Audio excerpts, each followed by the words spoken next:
Então ficou Gênesis capítulo 21, né? Do versículo 22 ao 34, uma segunda parte que a gente vai precisar, né, para dar sequência. Paz, varão. Acabou que perdi o carro lá deu um problema na empresa e tudo, levaram com minha Bíblia, com tudo. Eu tô com uma Bíblia emprestada aqui do irmão. Diz assim, versículo 22: Por esse tempo, Abimeleque e Ficol, comandante do seu exército, disseram a Abraão: Deus é contigo em tudo o que fazes. Agora, pois, jura-me aqui por Deus que me não mentirás, nem a meu filho, nem a meu neto, e sim que usarás comigo e com a terra em que tens habitado, daquela mesma bondade com que eu te tratei. Respondeu Abraão: Juro. Nada obstante, Abraão repreendeu Abimeleque por causa de um poço de água que os seus servos deste lhe haviam tomado à força. Respondeu-lhe Abimeleque: Não sei quem terá feito isso. Também nada me fizeste saber, nem tampouco ouvi falar disso, senão hoje. Tomou Abraão ovelhas e bois e deu-os a Abimeleque, e fizeram ambos uma aliança. Pôs Abraão à parte 7 cordeiras do rebanho. Perguntou Abimeleque a Abraão: Que significam as 7 cordeiras que puseste à parte? Respondeu Abraão: Receberás de minhas mãos as 7 cordeiras, para que me sirvam de testemunho de que eu cavei este poço. Por isso se chamou aquele lugar Berseba, porque ali juraram eles ambos. Assim fizeram aliança em Berseba. Levantaram-se Abimeleque e Ficol, comandante do seu exército, e voltaram para as terras dos filisteus. Plantou Abraão uma tamargueira em Berseba e invocou ali o nome do Senhor, Deus eterno. E foi Abraão por muito tempo morador na terra dos filisteus. Então a gente está desde Gênesis 12, né, nessa peregrinação da vida espiritual de Abraão, né? E agora, depois já de um certo tempo de maturidade, né, já temos aí pelo menos uns 25 anos de história, de caminhada, né? Abraão passa por uma outra dificuldade, outro impasse, né?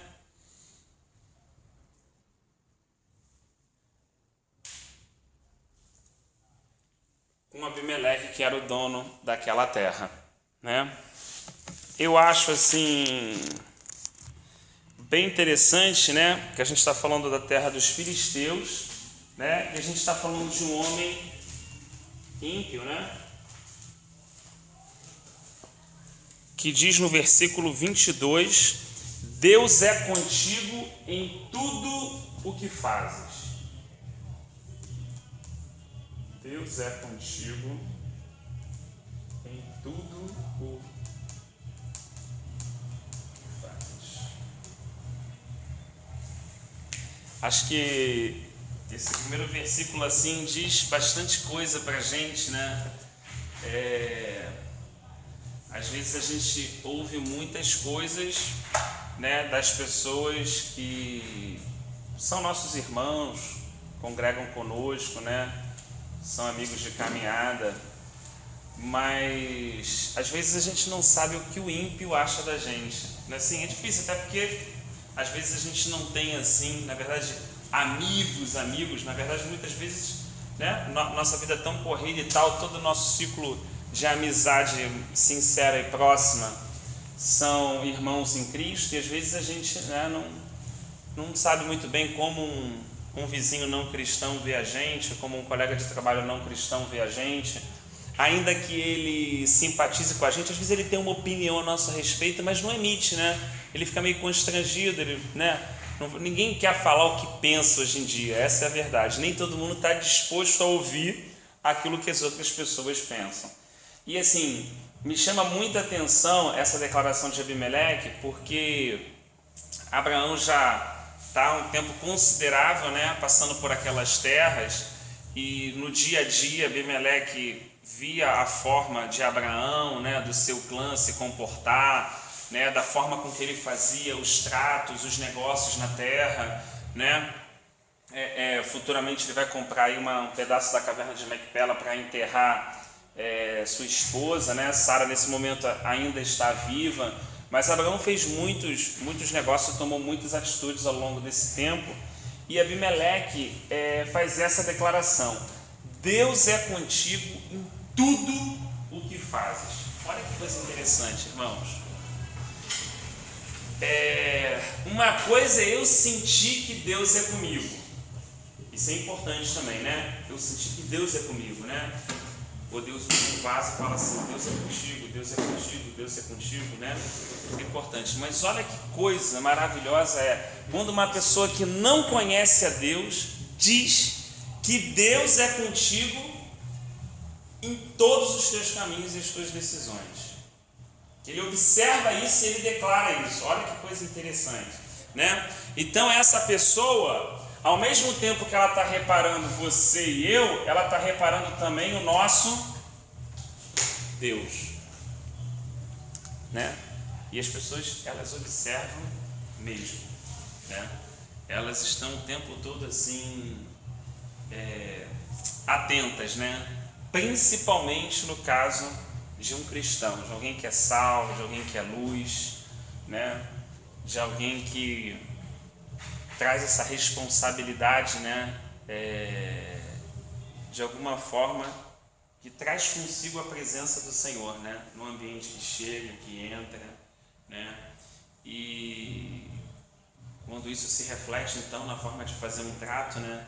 Na forma de negociar, na forma de ajudar, isso se torna, então, mais maravilhoso ainda. Abraão tinha isso em todos os sentidos, né? Ele ganhou isso com Deus, tanto nas questões como nós estudamos lá atrás com Ló. Depois, na hora de negociar um terreno, as pessoas tinham Abraão, como o Abimeleque está fazendo aqui, quase como um príncipe, como alguém que se tornou realmente muito poderoso, né? E ele poderia se aproveitar daquele prestígio dele, né? O próprio processo de negociação, o Hitita fala com ele, né? Entre eu e você, o que são 200 moedas aí de prata? Isso aí não é nada, pô. Vai lá, enterra sua mulher, né? E Abraão fala assim: não, de forma nenhuma. Então ele vai lá e compra o terreno por um preço justo, né? Ele paga por um preço justo, né? A gente percebe que não existe uma intenção em querer se dar bem, né? Como às vezes acontece no dia de hoje, a pessoa está desesperada para vender alguma coisa, aí o outro chega e se dá bem em cima do desespero daquela pessoa, ou uma pessoa muito desavisada de idade, né? Está vendendo uma coisa muito por fora do preço, né? Provavelmente um comportamento que glorificaria o nome do Senhor você vai lá, procura ver o seu preço antes, não vende por esse preço não, você não está percebendo que você está se desfazendo de algo que tem valor, você vai lá ver direitinho o valor, depois você oferta de novo, né? Como esses tipos de atitude, parece que a gente está perdendo uma boa oportunidade, né? Às vezes isso até soa para algumas pessoas assim: pô, mas eu estou perdendo uma oportunidade de ouro. Não, a gente está ganhando uma oportunidade de glorificar o nome do Senhor, né? Sendo correto, sendo justo no nosso trato, na nossa negociação, na nossa forma de proceder. E ainda que aparentemente a gente possa estar perdendo alguma vantagem naquele momento, certamente a gente vê aqui que Deus tem muito mais para nós e por meio de outros canais para acrescentar e abençoar, né? Então a gente repara aqui um homem que não leva vantagem sobre a vida de ninguém que é dono daquela terra. Pelo contrário, né? Ele procura sempre andar dessa forma correta, e o testemunho dele é esse: Deus é contigo em tudo o que fazes. Outra pessoa que isso ocorre também na Bíblia é José, né? A gente vai observando as pontuações bíblicas e vai reparando que, independente dos momentos e das fases que ele está passando, as pessoas que estão envolvidas com José sempre percebem que Deus é com ele. É uma coisa muito impressionante. Pessoas que não eram cristãos, pessoas de outros países, de outras culturas, né?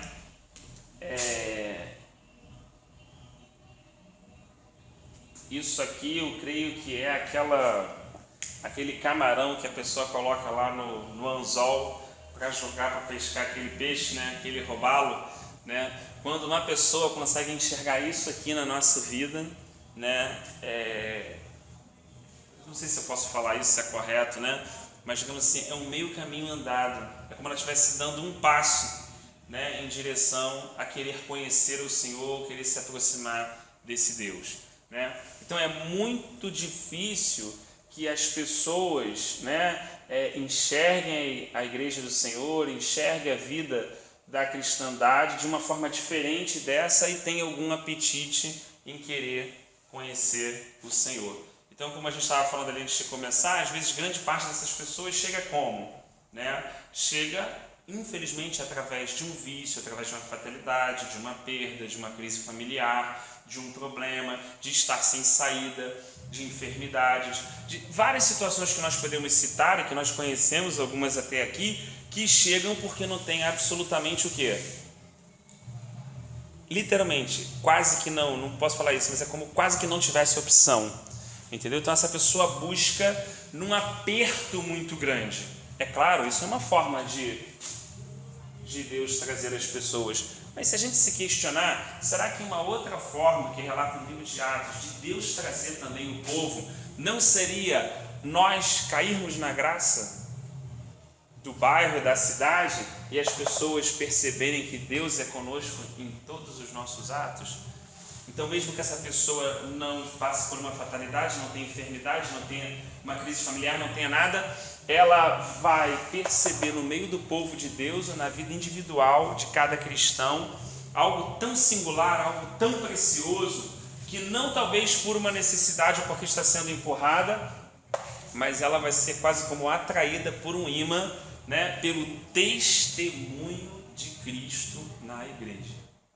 Né? Então, aqui é uma questão de quê?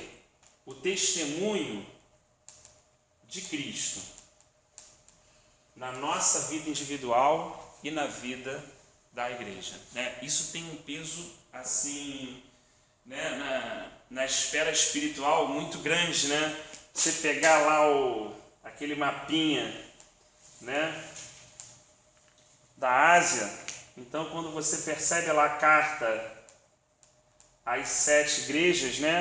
E dá para perceber que existia uma igreja por cidade, né? A igreja que se reunia em Roma, em Tessalônica, em Corinto, em Filipos, né? Então, assim, não era como nos dias de hoje, onde nós brigamos tanto que temos, em uma rua temos várias congregações. Não havia necessidade. Naquela cidade, todos aqueles que criam em Jesus Cristo como Filho de Deus e amavam a palavra e viviam na palavra, se reuniam juntos. Você imagina isso, né? Então, em cada cidade daquela existia o quê? Um testemunho de Cristo. Olha que coisa interessante. Cada conjunto de irmãos ou cada igreja local dessa, muitas vezes se encontrava em um nível de maturidade distinto. A gente percebe isso, né? Algumas ainda muito imaturas, como Corinto, outras, como Filadélfia, por exemplo, já, né, amadurecida, né, todas com seus problemas, todas com as suas virtudes, né? Mas a gente percebe que, na verdade, pela visão, né, que ele via o próprio Senhor Jesus Cristo andando no meio da igreja, e cada igreja dessa no mundo espiritual era o quê? Era um candelabro, né? E cada grupo de responsáveis ou pessoa responsável, né, dessa localidade era uma estrelinha que estava aqui na mão dele. Então olha só que coisa interessante. No mundo físico, quem chegava e percorria a Ásia, via em cada cidade um grupo de irmãos cristãos que se reuniam para glorificar o nome do Senhor e exaltar o nome do Senhor. Mas no mundo espiritual, se os olhos fossem abertos, existia uma luz que era produzida pelo testemunho da vida desses irmãos. E quem percorre, quem é o dono, o cabeça da igreja, quem percorre, na verdade, no mundo espiritual, né, é o próprio Senhor, como diz o início do livro de Apocalipse. E ele tem na mão, olha só, todos aqueles irmãos também responsáveis por essas localidades. Então olha que apreço, né? Que apreço o Senhor tem pela sua igreja, que zelo, que proximidade, né? Então quando a gente percebe isso, né, a gente por um lado sempre olha uma congregação local, um conjunto, né? Chega alguém que está precisando, então normalmente a pessoa vem porque ela está precisando. Isso pode acontecer. Mas conforme o tempo passa e esse irmão vai amadurecendo, ele não deixa de precisar. A questão não é essa. Mas ele começa a enxergar que na verdade ele se tornou um membro aqui, né, uma parte desse candelabro. Ele se tornou responsável por ser uma parte desse candelabro que emite luz. Olha que interessante, né? Então, imagina, quanto mais irmãos, com maior quantidade de luz cada um, maior é essa luz, maior é esse testemunho, né? Em Éfeso, por exemplo, no início, Éfeso foi uma cidade que a igreja nasceu na casa de Áquila e Priscila, por exemplo. Eles se reuniam numa casa, né? E obviamente depois eles conheceram Paulo, se tornaram cooperadores de Paulo, os irmãos foram crendo. Paulo gastou um tempo em Éfeso ministrando a palavra, ensinando a palavra. Houve um grande mover do Espírito Santo. As pessoas que eram feiticeiras, bruxas, queimaram livros, levavam publicamente na praça, né, situações malignas e queimavam. Ou seja, no mundo espiritual, em Éfeso, principados e potestades como Diana, rainha dos Efésios, estavam sendo o quê? Destronados no mundo espiritual. E o testemunho de Cristo estava sendo o quê? Edificado. O nome do Senhor estava sendo glorificado naquele lugar. É claro que isso gerava para os irmãos e para os cooperadores prisões, açoites, situações complexas, retaliações, né? Mas eles sabiam que cabiam a ele completar os sofrimentos de Cristo, né? Então é claro que para o irmão que está chegando, esse não é um tema que o agrade, né? Mas todos que estamos aqui já estamos há bastante tempo caminhando com o Senhor, né? E de alguma forma, né, o Senhor está nos despertando para essa fase da nossa vida, para esse ponto da nossa vida, né? Onde agora nós nos tornamos, né, um membro ativo, ou seja, por nós passa a vida, né? O Senhor flui através de cada um de nós que está aqui, flui vida, né? Ele permeia a vida, né? Nós passamos agora a ser, por meio dele, alguém que a luz do Senhor passa e pode iluminar o caminho de alguém, né? Então, assim, eu acho esse ponto, assim, esse primeiro versículo muito interessante, né? Porque, infelizmente, hoje, grande parte da cristandade, né, é formada de clero e leigo. E o clero é uma pessoa que se acha dono do leigo, né? E muitas vezes essas pessoas, até como o Senhor estava falando com a gente ontem, né? Essas pessoas aqui usam artifícios para manter essas pessoas numa condição sem crescimento, numa condição literalmente deformada espiritualmente, né? Então essa pessoa daqui, ela depende de um lenço, ela depende de um copo, ela depende de uma água, ela depende de um telefonema, ela depende disso. Tudo na verdade é montado para que essa pessoa continue deformada, necessitando dessa pessoa que está ali. Quando na verdade a Bíblia não nos ensina dessa forma. Paulo encoraja os irmãos em Éfeso que todos nós juntos devemos chegar à plena validade de Cristo, né? Até a questão dos serviços, dos ministérios, é para de uma certa forma equipar e fazer com que todos os irmãos possam crescer e se desenvolver em Cristo Jesus, né? Então a gente sabe que existe a questão da responsabilidade espiritual, né? A gente sabe que o Senhor separa realmente o irmão responsável, né, por apacentamento, direção, como no caso local aqui a gente tem o pastor Ângelo, né? Mas o grande dilema de hoje em dia na verdade, essas pessoas aqui que não conseguem crescer, que ficam achatadas, que ficam deformadas, dependentes, né? Que muitas vezes quase consideram essa pessoa como um intermediário até Deus, quando a palavra diz, né? Paulo dizendo a Timóteo que só há um nome, um intermediário entre Deus e os homens, e é Jesus Cristo, homem, né? Então, assim, qual seria, né? Qual seria o papel, por exemplo, de uma igreja que está assim dentro desse contexto? A gente percebe que claramente há um desvio do propósito de Deus, né? Deus não espera isso, pelo contrário, Deus espera que as pessoas mais maduras e responsáveis possam levar as pessoas, de fato, ao amadurecimento, ao crescimento espiritual, à maturidade espiritual, né? Para que essas pessoas possam ser um testemunho local, possam ser luz naquele local, e aquela congregação possa ter uma expressão espiritual muito presente na localidade, no entorno que ela está. Então, hoje a gente conhece todo esse ambiente aqui fisicamente, mas se a gente pudesse olhar isso aqui espiritualmente, né? Se a gente pudesse olhar para todo o nosso bairro espiritualmente, a gente sabe que existem coisas muito do passado, né? A gente sabe que coisas anteriores do passado ocorreram aqui, como por exemplo, a gente poderia citar cada exemplo aqui na cidade da Ásia, né? E muitas vezes existem certos locais, esquinas, matas em que realmente existe a concentração de demônio. As pessoas se sacrificaram muito ali e ofereceram muito ali, né? Você imagina quando essa expressão local, né, começa a crescer no Senhor, a aumentar a sua sede, a sua fome por Deus, né? E essa fome pede mais pão, e essa sede pede mais água, e quando você come e bebe, você fica o quê? Mais robusto, não é assim? Você fica mais robusto, né? Isso aqui começa a ganhar mais expressão. Estou falando espiritualmente, não estou falando de beleza, de número, né? Isso começa a ficar com uma expressão maior, com um porte maior, e você começa muitas vezes a perceber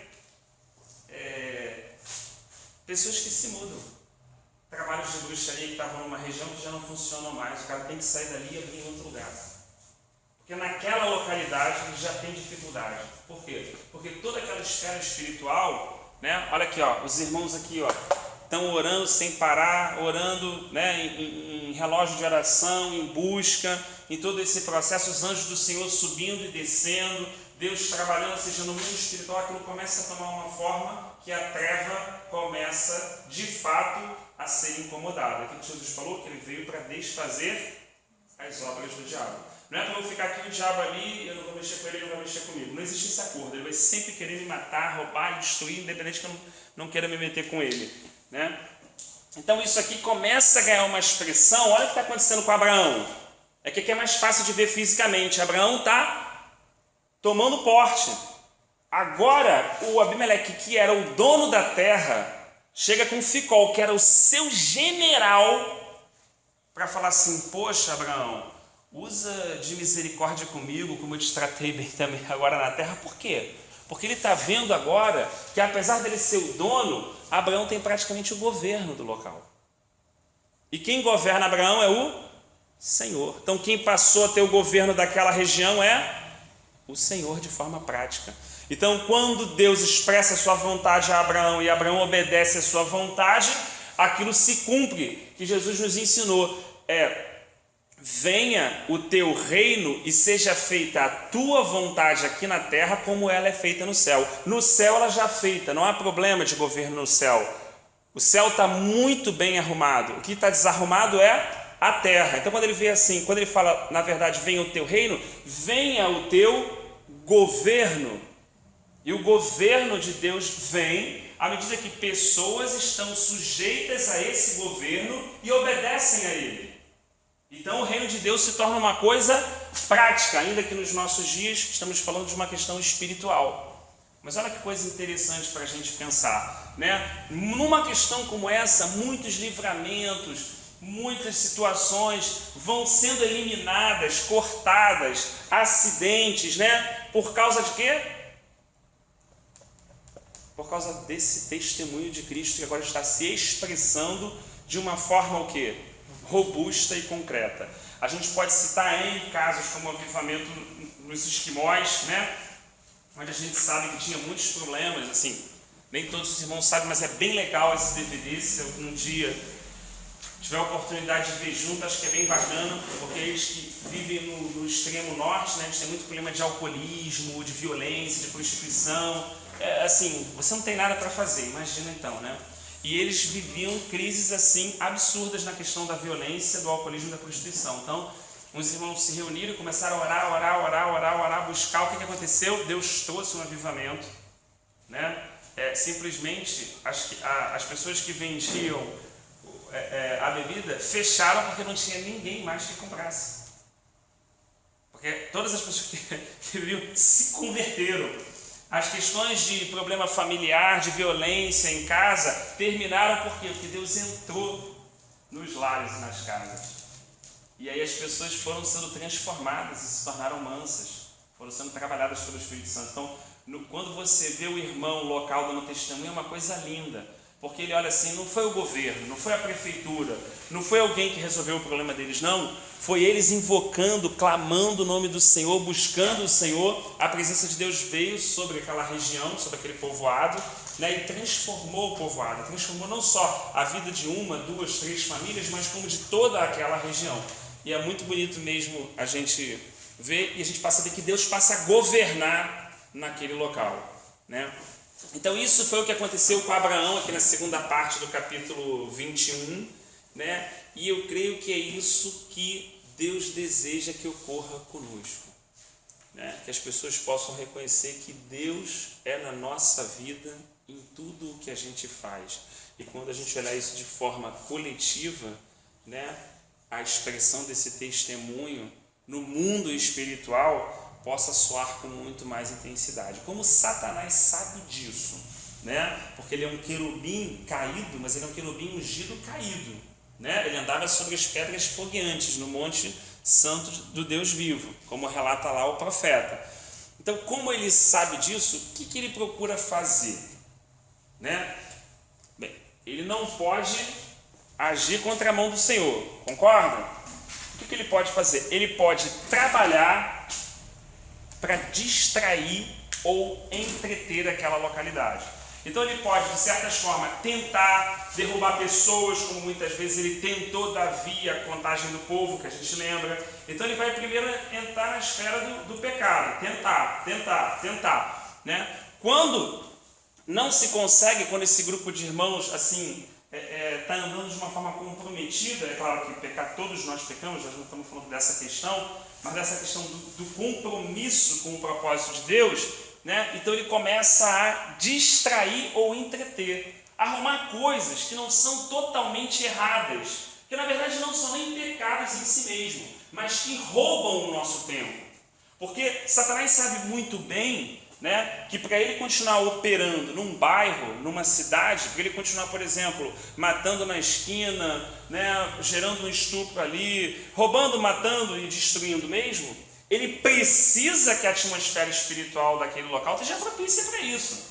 Porque se tiverem pessoas orando dia e noite, como era o processo de restauração de Israel, ele não tem como atuar. Então ele vai tentar distrair essas pessoas, ocupar a vida delas, encher a vida dessas pessoas de coisas que essas pessoas possam estar o tempo todo preocupadas com isso, de forma a se esquecerem desse ponto, né? E aí, quando existe esse vácuo, né, no mundo espiritual, realmente ele aproveita essa oportunidade para atuar de uma forma muito intensa. E o que acontece normalmente, se a gente reparar, é que é sempre o contrário, né? Em qualquer região, qualquer avivamento que você estude, da Escócia, da Rua Azusa, Madagascar, você vai perceber sempre a mesma questão. A questão vem pelo caos, né? Pela omissão nossa individual, que eu estou falando a partir de mim, pela nossa omissão no mundo espiritual, né? Porque o responsável pelo roubar, matar o governador, é o PP, é o cigano. A gente sempre transfere essa responsabilidade. A gente ainda não entendeu que, na verdade, todas essas entidades estão falidas e são corruptas. Elas, no máximo, vão vender para a sociedade a sensação da justiça, a sensação de um serviço hospitalar. Você nunca e eu vamos ter isso. Né? As pessoas que governam, as pessoas que estão à frente, esse mundo, esse sistema, ele jaz no maligno. Ele é operado por pessoas que têm pleno interesse de que a coisa continue assim. Então, quando a gente entende que nós não somos desse mundo, mas estamos aqui e estamos nesse compromisso de nos tornar esse farol, né, de certa forma, esse porto seguro para as pessoas que estão ali no entorno, essas coisas começam a ser interrompidas. É impressionante. Na Colômbia houve um avivamento em Bogotá, o número de mortes, o número de BOs na polícia caiu absurdamente. Eles passaram por um processo de avivamento depois que um pastor que era muito amado foi metralhado, e as pessoas ficaram muito sensibilizadas com isso, e aí eles começaram a orar. Então aquelas pinimbas que um irmão tinha com outro, o pastor tinha com outro, aquilo caiu. Caiu por quê? Porque todo mundo ficou sensibilizado com a questão. E Deus usou a morte daquele homem, como usou, por exemplo, a morte de Estevão, para conclamar uma unidade entre os irmãos daquela região e daquele bairro. E os irmãos começaram a ir para o meio do campo de futebol, amigo. Era 500, 800 pessoas, e eles começaram a orar. E o que você acha que acontece no mundo espiritual? Quando você vê um mundo de gente derramada, orando, clamando, qual é a resposta que Deus falou a Salomão? Toda vez que o meu povo, né, se humilhar, orar, abandonar os seus maus caminhos, o que acontece? Eu ouvirei. Então o que começou a acontecer? Deus começou a descer sobre aquele bairro. Então o número de homicídios caiu, o número de estupro, tudo começou a cair. Por quê? Porque Deus começou a agir, não é dentro das quatro paredes. Deus começou a agir no bairro. Deus começou a agir naquela região onde aqueles irmãos moravam. Então, olha como o testemunho de Cristo na igreja local tem uma importância muito grande, né? Então, é por isso que eu achei essa pergunta bem oportuna, né? Só a gente refletir junto, né? Podemos passar para o versículo. Algum irmão gostaria de falar alguma coisa, cooperar, contar algum testemunho? Vocês têm a morte espontânea aí sério, né, nesse país aí, que eu esqueci o nome. Nepal. Nepal pode ser alguma forma de Deus estar trabalhando nesses países aí? Então, é uma pergunta que você fez que é bem difícil. Por quê? Mateus 24 diz, né, a respeito dos tremores de terra, e eles realmente vão aumentar. Se você pegar assim um gráfico bem simples, né, pelo menos assim, década de 40, 50, 60, 70, 80, 90, ano 2000 e 2010, e pegar aqui o número de tremores, você vai reparar assim, que sempre houveram tremores, isso é uma coisa recorrente de acomodação da terra mesmo, mas você vai reparar que ao passar do tempo, eles estão acontecendo em maior número, com um intervalo menor, exatamente como Jesus falou a respeito das dores de parto. A mulher sente dor logo no início, quando chega, ela sente dor, mas o que começa a acontecer? O tempo das contrações começam o quê? A diminuir, não é assim? E começam a ficar mais intensa. Então é o período das contrações, e a Terra está passando por isso, né? Agora, isso é algo profético, né? Agora, Cadu, eu tenho muito temor assim, em responder, porque algumas pessoas podem interpretar isso de uma forma talvez equivocada, mas eu creio que tudo que Deus permite tem uma grande oportunidade por trás dessa situação. Às vezes acontecem coisas que são extremamente tristes, sabe? Que merecem a nossa ajuda, o nosso choro, o nosso empenho, a nossa oração, né? Então, de forma nenhuma, a gente está falando aqui de uma forma fria, de uma forma indiferente, né? Como às vezes, talvez por falta de zelo, uma pessoa fale, né? Não, tem que acontecer isso mesmo e tal, assim. Não, existe uma dor, existe um sofrimento em toda aquela localidade do Nepal, mais de 7.000 pessoas já morreram, né? Necessitam da nossa intercessão, da nossa ajuda, né?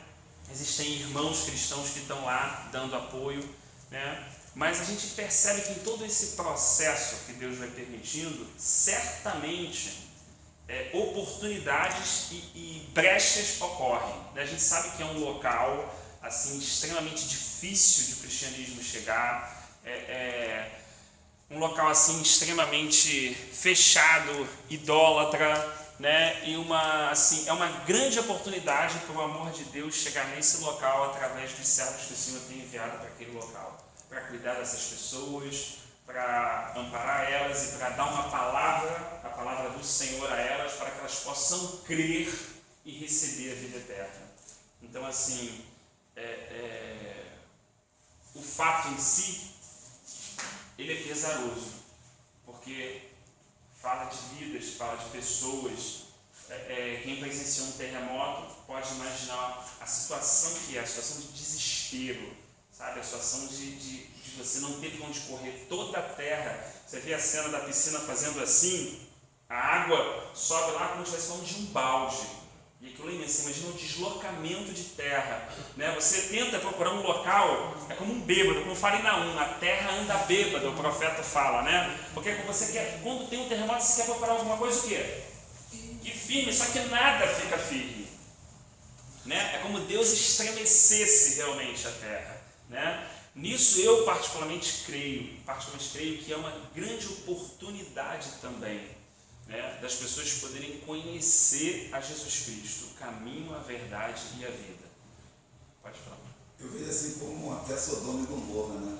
Deus assim permitiu mandar uma destruição para pegar algo que está bom ali dentro ainda, alcançando alguma coisa boa. Né? Perfeito. Como também Jericó,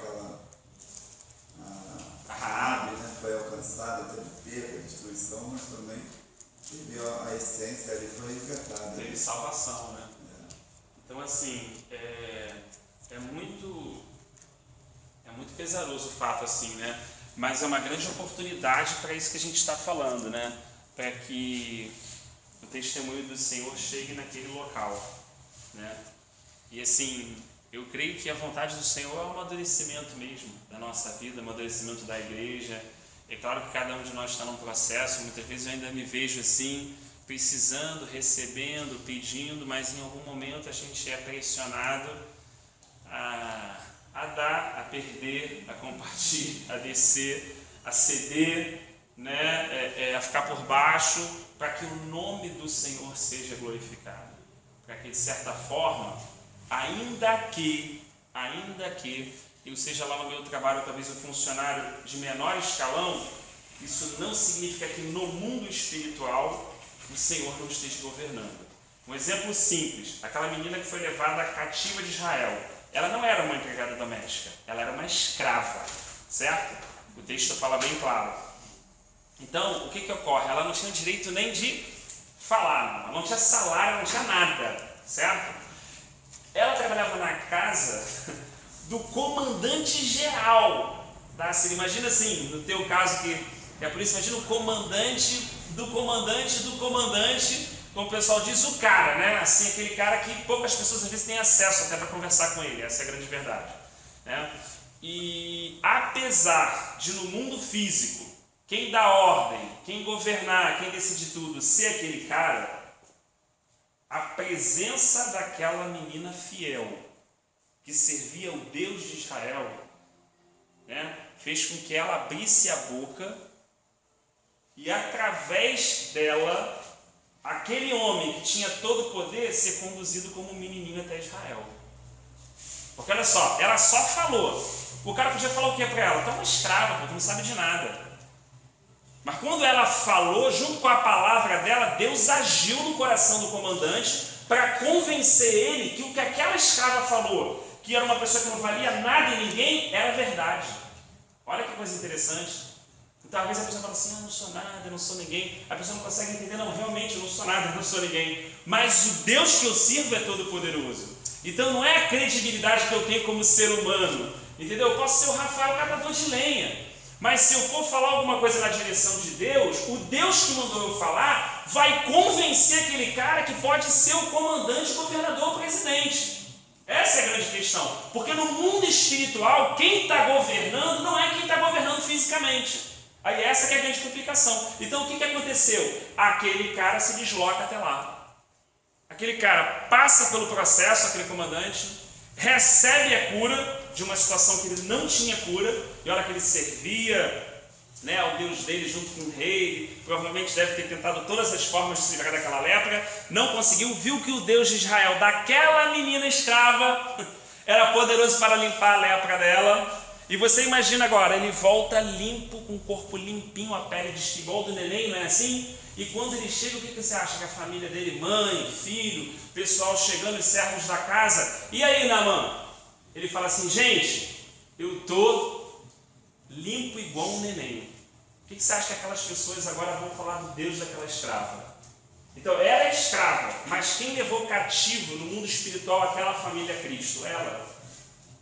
É por isso que Paulo fala que nós fomos chamados para nos assentar em regiões celestiais em Cristo Jesus. Não importa a nossa condição social, profissional. Tem pessoas que dizem, eu não sou ninguém, porque eu não sou... A pessoa não conseguiu entender que ela não precisa ser alguma coisa. A identidade dela não está nisso. Não, mas eu queria... Eu não estou falando de um sonho, de alguma coisa que a pessoa possa trilhar, possa querer, naturalmente, dentro do propósito de Deus. Eu estou falando quando a pessoa quer encontrar sentido na vida dela, nessas questões. Ela não conseguiu entender que o fato dela já estar em Cristo já coloca ela sentada nas regiões celestiais. E que a comunhão dela com Deus move a mão de Deus. Então ela pode ser uma escrava e, na verdade, ser responsável pela conversão da casa do maior comandante que tinha da época, do maior império. Que provavelmente chegou diante daquele rei e o rei falou, e aí, tu resolveu o problema? Cara, Deus deles é Deus mesmo, olha aqui meu braço. Você estava comigo direto, você via como é que estava, como é que o meu braço está. E o rei, até o rei balançar. E tudo começar onde? Numa palavra de uma escrava. Que poderia até falar assim, pô, eu sou escravo, não tenho direito, eu quero que se dane, eu vou limpar meu chão aqui, dormir, comer, minha vida está uma droga mesmo. Mas olha essa questão como a gente falou, ó. Quando a pessoa entende, não olha para ela mesma, não vê a condição dela, não está vendo que, se eu sou escravo, se eu não sou escravo, se eu sou isso ou aquilo. Ela entende o seguinte, numa oportunidade que ela teve, ela de alguma forma expressou aquele testemunho do Deus dela. Então, assim, muitas oportunidades foram abertas aí nesse processo lá do Nepal e muitas outras ainda vão ser abertas, né? Existe aí umas janelas difíceis, assim, do Evangelho penetrar, não por causa das pessoas, por causa dos demônios que operam naquela região. Porque o mundo espiritual, cara, não é o mundo físico, entendeu? É aquilo que o Senhor falou para aquela igreja. Vocês estão reunidos, você está próximo do trono de Satanás, cara. Agora ele vai lançar muitos dos meus servos na prisão. Ó, couro vai comer durante 10 dias, mas aquele que for fiel até o fim. Então ali Deus estava entregando aquela igreja local, dizendo, olha, aqui, entre aspas, vulgarmente falando, o clima espiritual está pesado. A batalha está muito grande mesmo. Vai ter muita perseguição, a coisa vai pressionar muito. Mas ser fiel até a morte. Ser firme, porque eu venci, eu já venci. É só você segurar. Na verdade, a vitória foi minha. Como você tinha falado, a vitória foi minha. Vocês só precisam o quê? Manter o meu testemunho diante dessa situação. Por que Filadélfia foi a única igreja que não recebeu advertência? Pelo contrário, recebeu uma pontuação na virtude. Porque ela era poderosa, porque ela era giga, porque ela era cheia de apóstolos, de mestres, de gente que entendia muito da Bíblia? Não. Ela falou assim, eu sei que você não é forte, eu sei que você é fraca, mas contudo guardaste a minha palavra. Olha a questão voltando de novo. Independente da tua condição, o que você ganhou, você guardou, você sustentou esse testemunho na condição que você tinha. E o Senhor falou, por isso eu vou abrir uma porta para você que ninguém vai poder fechar. Olha que coisa interessante. Então, guardar a palavra, guardar o mandamento, ou guardar o testemunho de Cristo. Não no sentido de eu parecer um bom crente, uma pessoa certinha, boa, não. Guardar o testemunho do meu Deus. Né? Então, isso aqui, quando é feito ainda de forma coletiva, Cadu, impacta um bairro, uma cidade, ou às vezes uma grande região. Entendeu? É uma coisa que alastra e vai, entendeu? E alastra e vai. E aí o nome do Senhor vai sendo glorificado. E o reino de Deus vai... Aí aquelas pessoas vão sendo literalmente convertidas, não à religião em si, mas elas são elas são convertidas de dentro para fora. Elas começam a nascer de novo. E aí que você começa a ver transformação, mudança direto, entendeu? Assim, sem imposição humana, sem constrangimento, sem nada. A própria pessoa, puxa vida, isso aqui, tal, isso aqui, tal, isso aqui, tal, hein? Né? Então, queria deixar esse desenhozinho aqui, acabei apagando, né? A parte segunda desse capítulo, né? Ela sim, me chamou a atenção, né? Pelo fato da forma como Abraão também conduziu essa discussão com Abimeleque, né? Ele poderia chegar muito na razão, muito na revolta, né? Por causa do poço, porque você imagina o que era cavar um poço nessa época.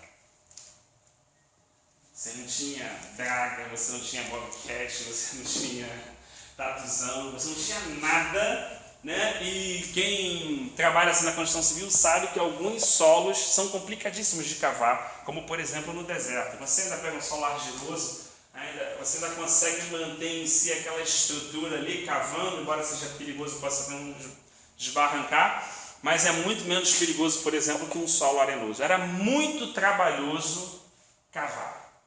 Era muito trabalhoso ficar no buraco tirando areia. Mas por que as pessoas faziam isso?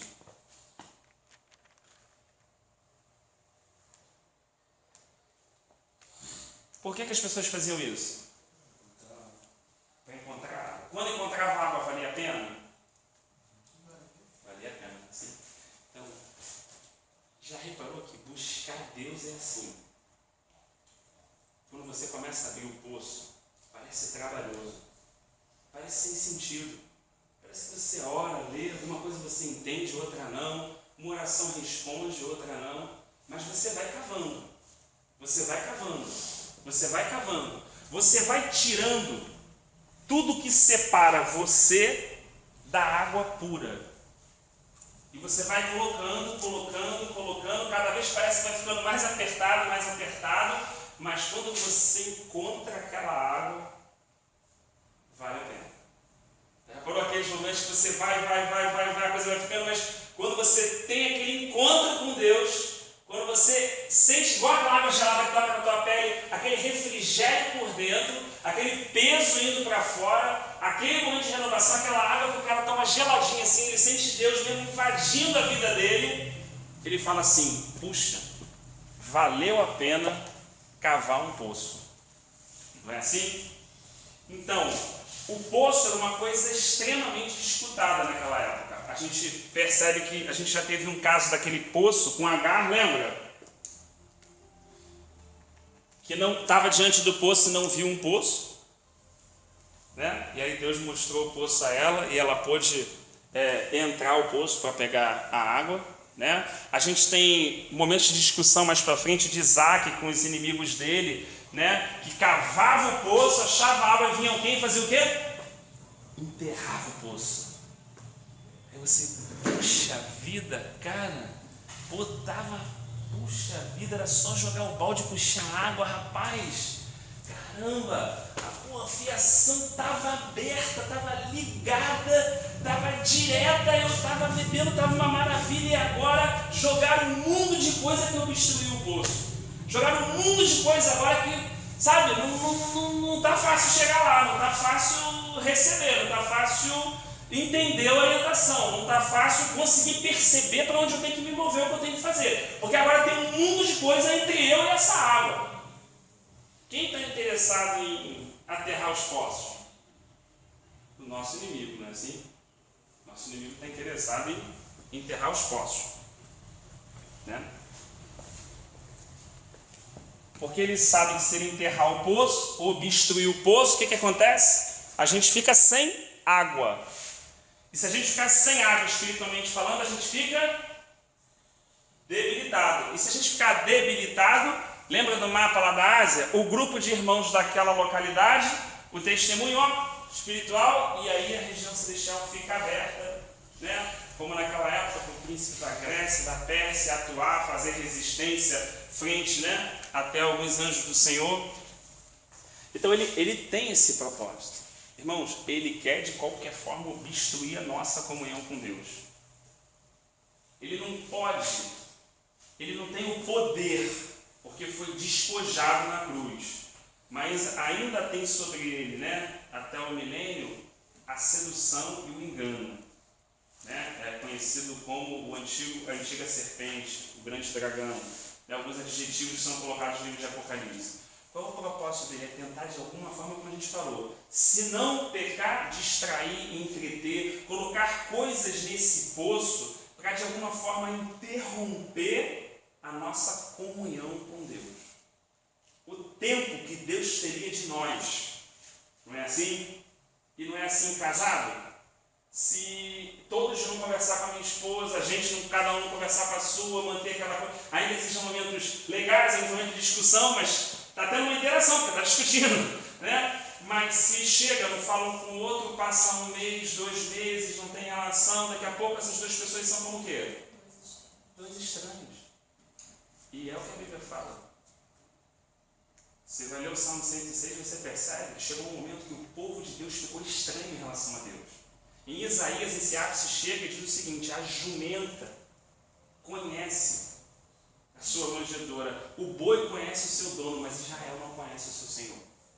Ele pegou 2 animais completamente de inteligência limitadíssima e falou: esse animal consegue reconhecer o dono dele, mas Israel não consegue. Então é possível que o povo de Deus perca de visão de Deus? É possível que o povo de Deus, em momentos da história e até na nossa atualidade, não saiba quem é Deus? É possível. Por quê? Porque o seu poço está obstruído, porque a sua linha foi cortada, porque aquilo que Deus fez lá no início e deixou a coisa aberta, de algum momento muitas coisas foram entrando, sufocando, e agora essa ligação que era uma prioridade agora passou a não ser. Essa ligação, na verdade, agora é só para descer quando eu tenho uma necessidade. Mas o propósito eterno de Deus que nós mencionamos ali no quadro anterior, ele está parado.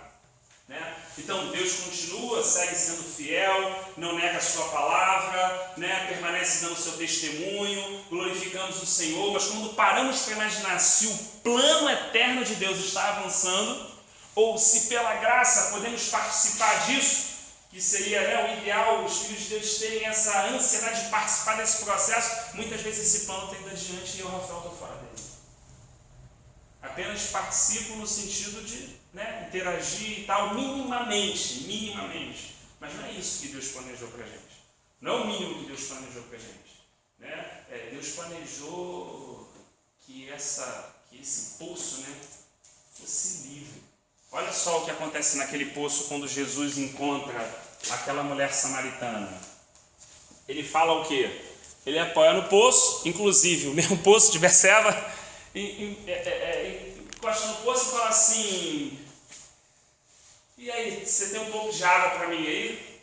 Né? A mulher: poxa, eu sou judeu, você é judeu, eu sou samaritana, você puxando papo comigo e tal. Né? Ficou aquela conversa ali, não se conheciam, né? Estavam se pensando naquele momento, um estado de conversa, né? Jesus falou assim: pô, se você soubesse. Jesus estava pedindo um pouquinho de água, diz que ele chegou cansado em Samaria, né? Ele estava cansado, precisando um pouquinho de água mesmo. E os discípulos tinham ido comprar pão. Olha só que coisa interessante. Jesus vira para ele e fala assim: se você soubesse quem te pede água, né? Se você conhecesse quem te pede água, você saberia que eu tenho uma água para te dar, e se você beber ela, você nunca mais vai ter sede. É um poço diferente.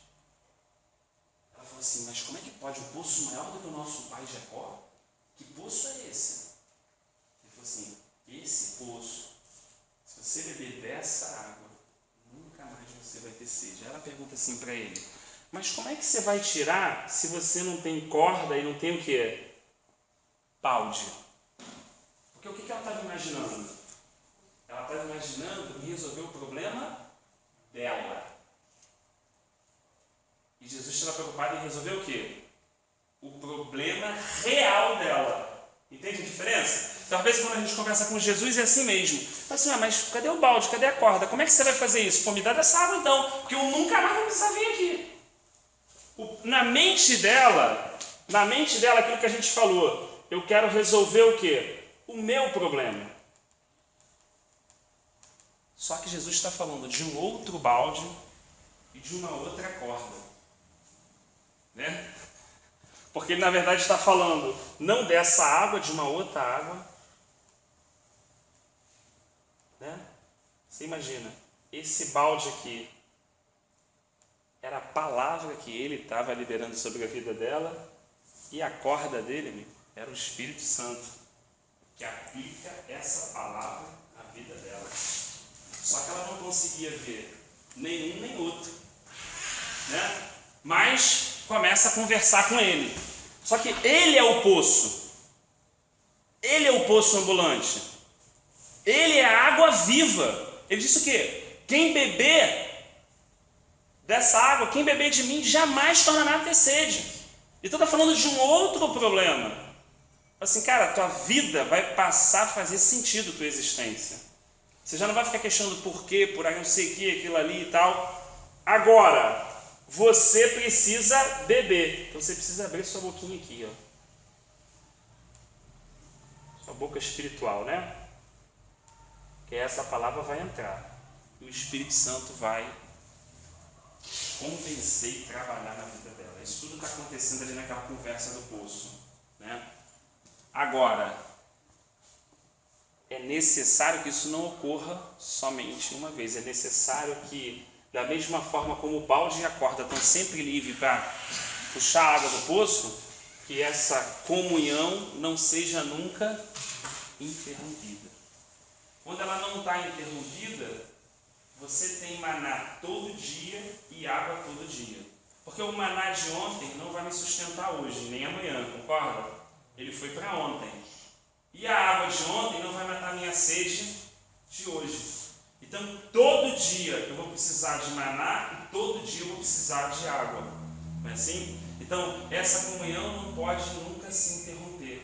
Por isso que uma pessoa pode vir muito bem espiritualmente. Se isso se interrompe, é uma questão de tempo. Ela ainda tem força do que ela comeu na fase anterior. Mas logo essa debilidade vai acontecer, ainda que fisicamente ela esteja bem, espiritualmente essa pessoa já está definhando.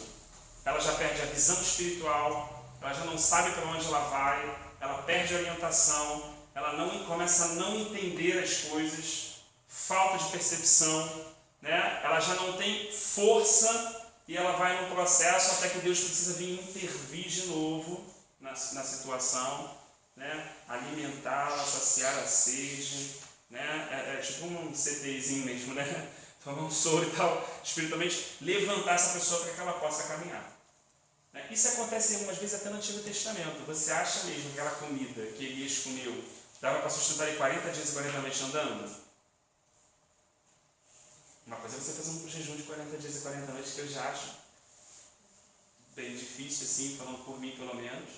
Você em casa, orando, estando com o Senhor, você imagina você percorrendo a distância, quilometragem que Elias percorreu. Então é claro que junto com aquele alimento físico existia o quê? Um alimento espiritual, para que ele pudesse obedecer a Deus e exercer a vontade de Deus que havia sido revelada naquele momento em transferir a unção para Eliseu e ordenar outros reis do governo daquela época, né? Então assim, não adianta dar regra para as pessoas, não adianta tentar dar um livro de regras para as pessoas se sentirem bem, né? Não adianta tentar montar um esquema, falar assim, olha, você vem aqui, você faz isso, aí depois você volta, não, isso você não faz, não. Na verdade, falando daquele outro lado que a gente estava falando aqui, né, quando a gente botou esses dois desenhos, na verdade as pessoas precisam ser cada vez mais incentivadas a não interromperem a comunhão dela com Deus.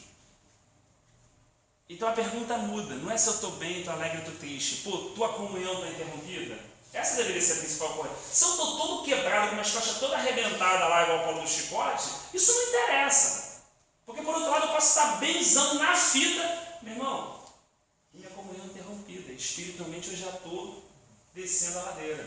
Então eu vou começar a tomar na cabeça de tudo que é lado e não vou conseguir perceber nem de onde a coisa está vindo. Entendeu? Quando essa comunhão está aberta, né, de manhã Deus já fala conosco, nos livra de um laço, já fala tal. Às vezes, muitas vezes isso acontece, Deus já mostra uma pessoa que a gente vai encontrar durante o dia. Você olha e fala, essa é a pessoa que Deus falou para encontrar. Olha só, como andar com Deus é algo maravilhoso, porque Ele já foi no nosso amanhã. Não é que o nosso amanhã vai chegar, Deus já esteve no nosso amanhã. Então, quem melhor do que Ele para guiar a nossa vida no dia de amanhã? Foi isso que Jesus quis dizer. Cara, já tem um versículo muito lindo em Deuteronômio que fala que no deserto Deus ia à frente do povo e Ele buscava o melhor acampamento. Aí Ele guiava o povo para aquele ponto. Né? Apesar de ser figurativo no sentido de mostrar o zelo e o cuidado do que Deus proporcionava o melhor, ou seja, Deus estava realmente direcionando aquele povo nos mínimos detalhes daquela caminhada, né? Mostra quem melhor que Deus, que já foi no meu amanhã, para poder conduzir a minha e a tua vida amanhã. Então a gente está falando, por que a gente está preocupado com amanhã? Tipo assim, eu não sou um bom cara para me preocupar com amanhã, porque eu não sei o que vai acontecer. O outro fulano não sabe, o outro cara que eu estou confiando também não sabe, porque ninguém sabe nem se vai ter, mas Deus sabe o amanhã. E lá no amanhã Ele já tem tudo provido. É apenas uma necessidade minha de me render a Ele, e de entender que Ele é a melhor pessoa para me conduzir. Então quando Ele falar, pode parecer uma loucura, pode parecer uma coisa meio doideira assim, que eu não estou entendendo, mas Senhor realmente sabe o melhor caminho. O Senhor não me coloca em furada. Ainda que eu olhe para um lado, veja o mar, olhe para o outro lado, veja Faraó, e vem aquela sensação de falar assim dentro de mim, meu Deus, para que viver esse aperto? Era melhor estar no Egito, né? Eu sei que de alguma forma o Senhor está preparando um grande livramento que eu ainda não estou entendendo. Na verdade, aquele aperto de Israel, aquele incômodo de ver os seus filhos, imagine, realmente não devia ser fácil. Você vê uma tropa vindo com sede para passar a espada em todo mundo, e você olhando para frente e vendo o mar, é aquilo que o Faraó disse, o Deus deles não é um estrategista. Só que na verdade o Deus de Israel falou assim, está vendo esses egípcios que vocês estão vendo hoje? Olhem bem para eles, porque nunca mais vocês o verão. Na verdade, a situação que você acha que é um problema na tua vida é um livramento que eu vou te dar, e você vai conhecer o quão poderoso eu sou para você confiar em mim a cada dia mais.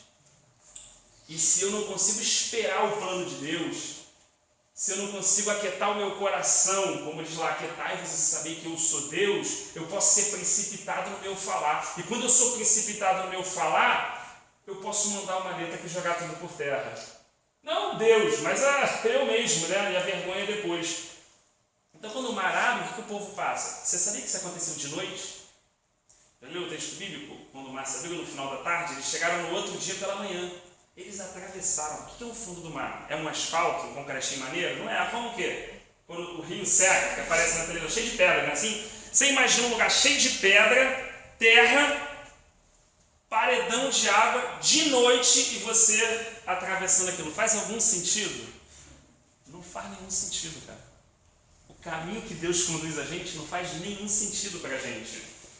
Não é um local aparentemente seguro para a gente, né? Mas na verdade é o lugar mais seguro do mundo. Então o povo está andando, Você vê, gente, era mulher de colo, a gente não precisa ser grande estudioso. Era uma mulher de colo, era uma mulher doente, era uma mulher de 90 anos. Doente assim, não doente porque não tinha doença, mas assim, limitada, com criança de colo. Quem estava vindo lá? Era soldado, meu irmão. Nego de 30, 35, 25 com a espada no dente, parceiro, para quebrar no meio. Você acha que não pega? Você acha que não chega e pá, arrepia, cola? Tá de onda. Pô, o cara tá... O que acontecia? Deus chegou e se interpôs com um dossel, né? E nesse dossel, luz ficava desse lado e trevas para esse lado. E na verdade, Deus foi respeitando a velocidade do povo. Olha que coisa linda. Como alguém que põe as costas diante do inimigo e fala assim, pode caminhar em paz. Porque eu sou Deus, que guarda a tua vida, não durmo e nem tosquenejo. Pode passar tranquilo, que eu estou aqui, ó, entre você e o seu inimigo. Mas não era uma questão só para ser um livramento, era uma questão para conhecer a Deus. Era para olhar para trás e falar assim, cara, Deus está ali, olha. Era para que isso gerasse um crescimento nessas pessoas. Não só, puxa, me livrei de mais um problema. Glória a Deus, aleluia, não testemunho maneiro. Não era com esse propósito. A ponto de que até os egípcios me falaram que o Deus deles está pelejando por eles. Você vê que quando Deus sai, é uma ratoeira, quando ele faz assim, ó, sai que o povo está do outro lado, como é que eles fazem? Eles embestam ali, né? No meio. Quando eles embestam no meio, que o último egípcio, o último hebreu atravessa lá do outro lado, o mar vem fazer assim, ó. Fecha. E diz que aparece, né? As carruagens assim na beira da praia, né? Agora você imagina o que devia ser um hebreu, seja um jovem, um senhor de idade, olhando aquilo, o mar fechando a cena, todos os inimigos sendo destruídos, e o cara olhando aquilo e falando assim, pô, tem que ter muito temor para andar com esse Deus. Esse Deus é Deus mesmo. É claro que muitos olharam assim, aí se ferrou. Tá vendo? Meteu o chicote na gente 400 anos aí, ó. Agora tu tá ferrado, agora come aí, ó. Agora segura o juízo de Deus aí, ó. Tinha gente assim. E a gente falava assim, Deus, como eu preciso da tua misericórdia. E mais tarde a gente vai ver este livro de Moisés. E a mesma coisa que Deus fez lá no Egito, ele fez em Deuteronômio 28, claro. Ele fala assim, olha, vocês são meu povo, mas se vocês me abandonarem, o que vai vir sobre vocês? É exatamente aquilo. E a hora que vocês saem debaixo da minha cobertura, eu estou aqui.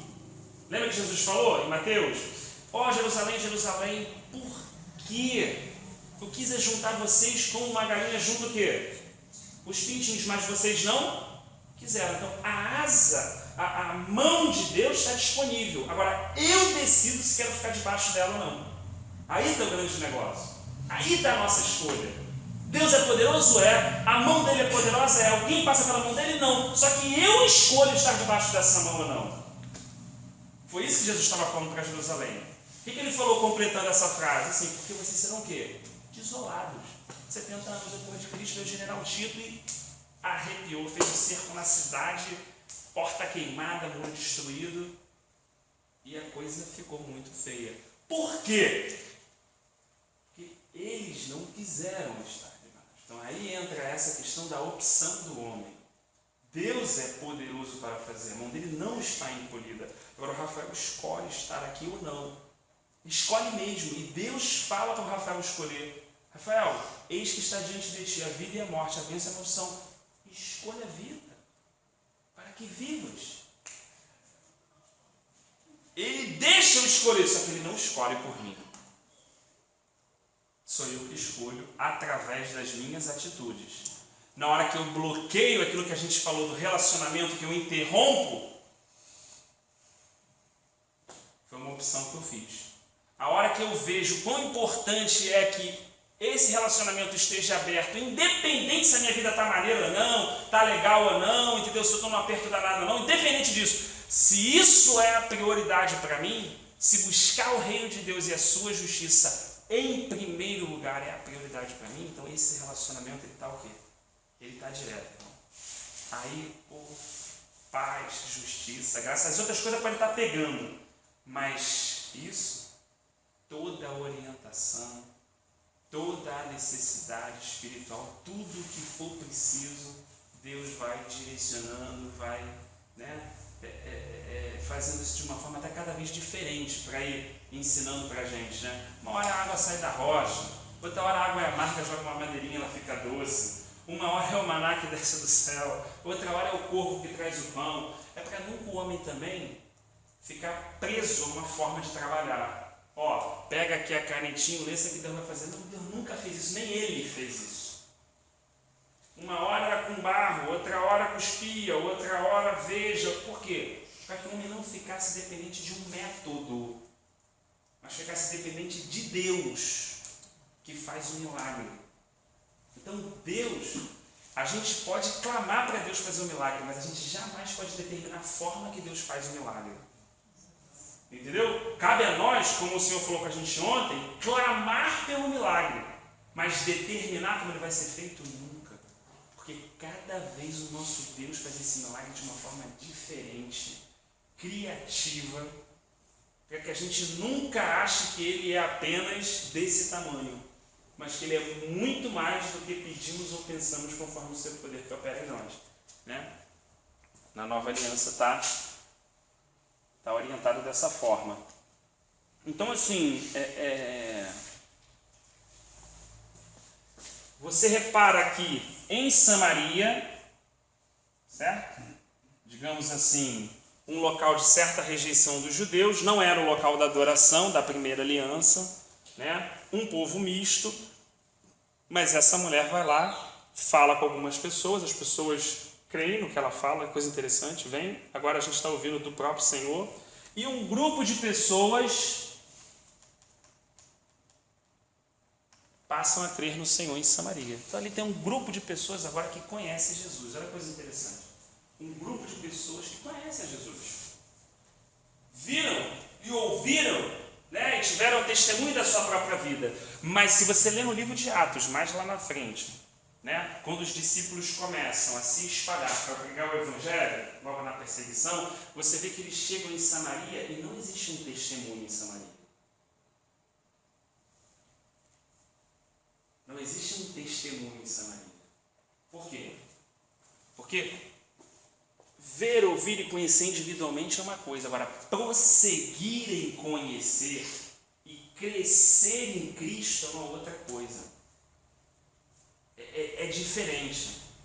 Né? Então, quando o grupo de irmãos de uma localidade se une e começa não só ficar em cima daquela experiência pontual que aconteceu o dia que Jesus visitou eles, mas começam a prosseguir, a querer mais de Jesus, a saber mais de Jesus, a experimentar mais o poder dele, a ver mais dele, o que acontece? Um testemunho da pessoa de Jesus começa a ser levantado naquela localidade.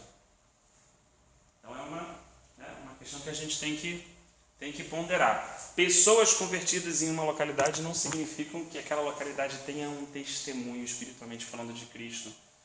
Claro, né, no mundo espiritual. Né? Então, assim,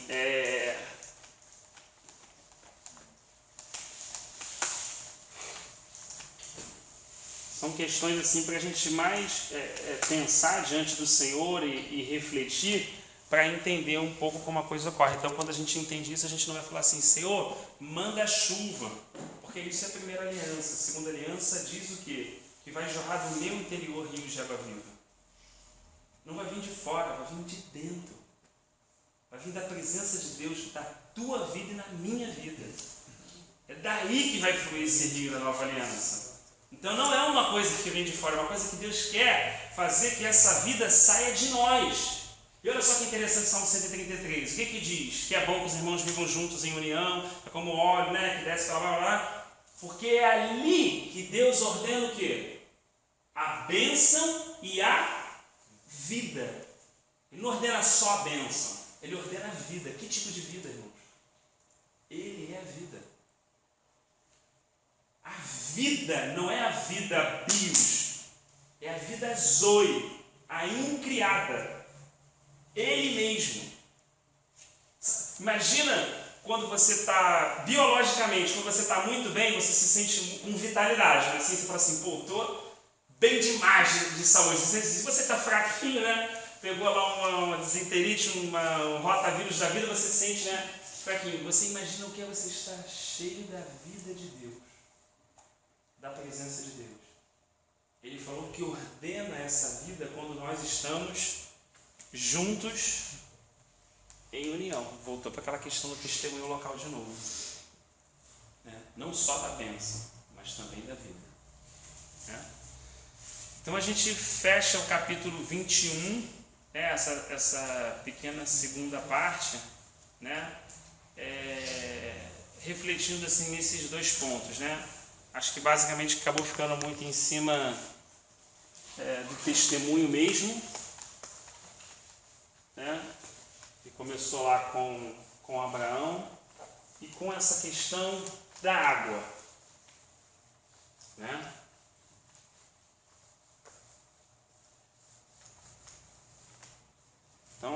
Às vezes um poço está entupido, mas ele está só entupido. Se desentupir, acha o que lá? Acha água. Não é assim?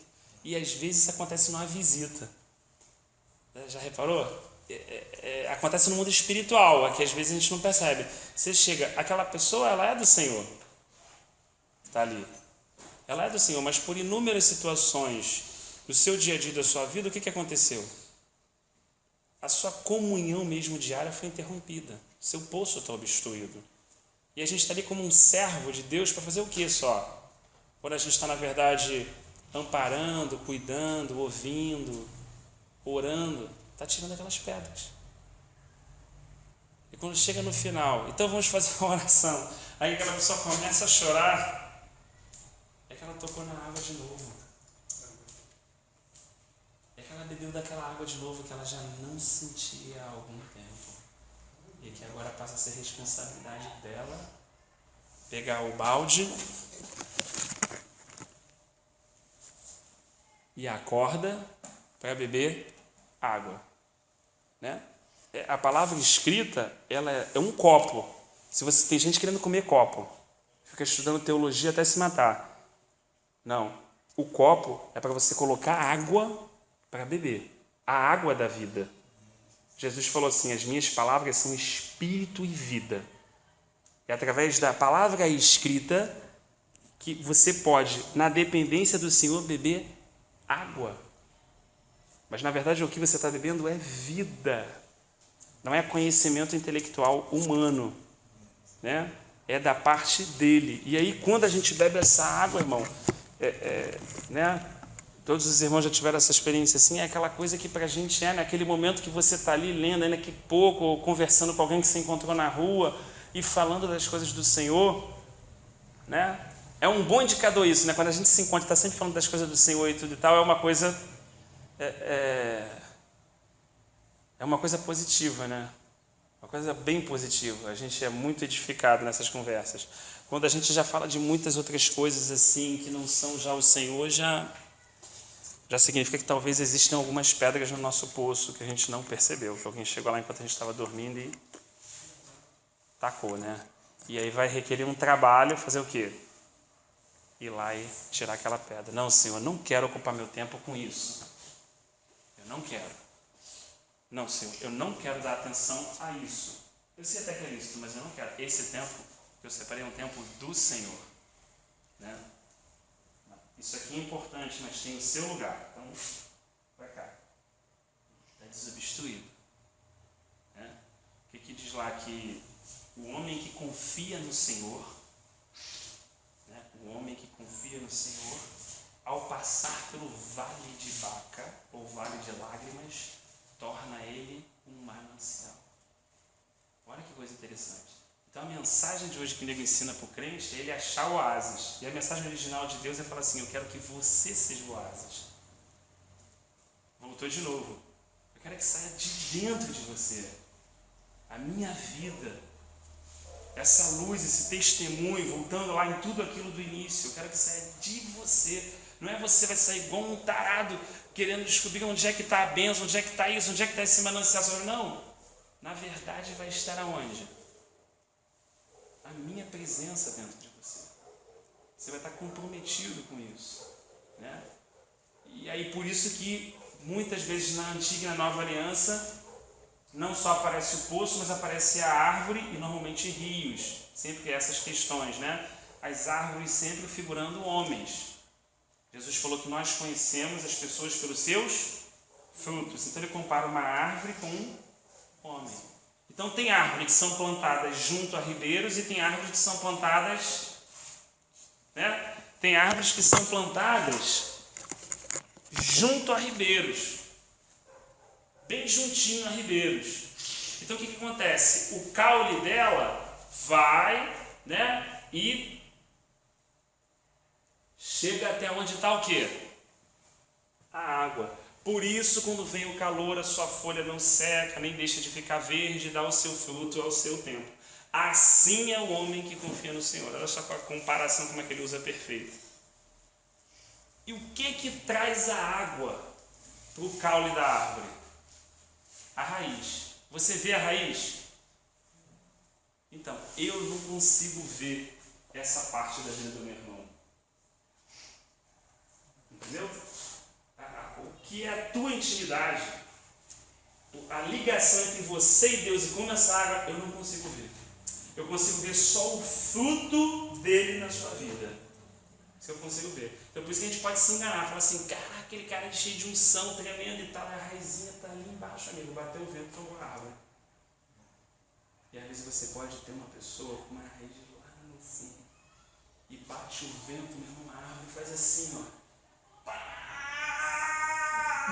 Quando para o vento, ela volta e permanece no mesmo lugar.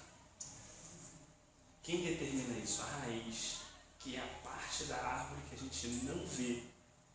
É isso que Jesus estava falando. A nossa vida de oração, nosso devocional, nossa comunhão, nossa intimidade com Ele. Tudo que a gente não faz aqui domingo, terça e quinta. Porque isso aqui todo mundo está vendo. Tudo que a gente não faz aqui domingo, terça e quinta é a nossa raiz. Olha só que coisa interessante.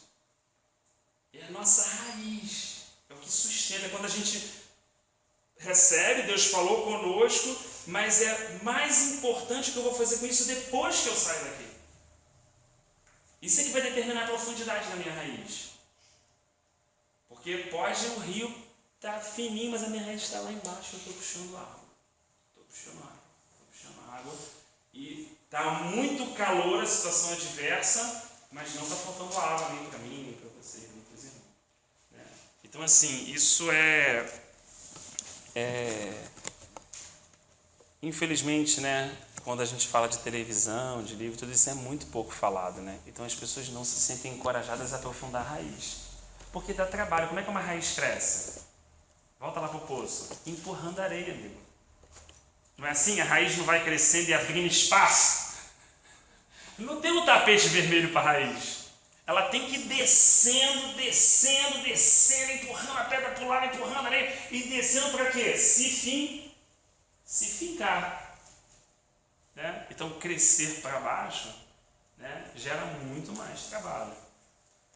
É o que, né, o ser humano por si só não quer esse trabalho. Entendeu? Ele quer olhar para a árvore e ver uma copa verdinha cheia de fruta e falar, meu Deus, que bênção, que maravilha. Né? Mas isso não quer dizer muita coisa, porque a árvore não é formada só pela parte que a gente vê. Né? Então, assim, se o Senhor permitir, a gente... o 22 na semana que vem, né? Você dando essa graça. Se algum irmão pudesse orar para a gente poder finalizar, né?